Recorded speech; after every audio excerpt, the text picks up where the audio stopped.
Hello friends, আজ ছিল মঙ্গলবার আর আজ ছিল হনুমান মন্দিরের বাৎসরিক পুজো।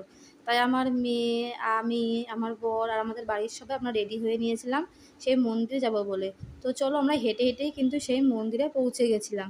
দূর থেকে দেখতে বুঝতেই পারছিলাম যে ভালোই কিন্তু সেখানে ভিড় রয়েছে। তো দেখো এখানে কত বড় লাইটিং করেছে। তো চলো তোমাদেরকে লাইটিংগুলো দেখাই। এই দেখো সামনেই কিন্তু গেটে একটি বিরাট বড় একটি লাইটিং সেখানে করা হয়েছে। এবার চলো আমরা ওই দেখো দূরে কিন্তু সেই প্যান্ডেল দেখা যাচ্ছে। তো চলো তোমাদেরকে প্যান্ডেল থেকে ঘুরিয়ে নিয়ে আসি। আর মন্দিরটি কিন্তু খুবই জাগ্রত। তো দেখো এখানে কি সুন্দর ফুল দিয়ে এই মন্দিরটিকে সাজানো হয়েছে। চলো আমরা একটু ঠাকুর দর্শন করে আসি। এই দেখো ইনার কাছে কিন্তু অনেকেই অনেক কিছু প্রার্থনা করেন। তো চলো, এই দেখো অনেক ভিড় দিয়ে আমরা ঠাকুর দর্শন করে নিয়েছি।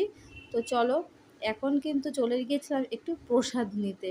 তো দেখো, আর দেখো এখানে কিন্তু সবাই ধূপকাঠি মোমবাতি সবাই ঠাকুরকে আরতি করে দেখিয়ে ওখানে দিচ্ছে। আর দেখো আমি এখানে লাড্ডু প্রসাদ পেয়েছি। তাই এখানে কিন্তু ভোগে দেওয়া হয়েছিল খিচুড়ি।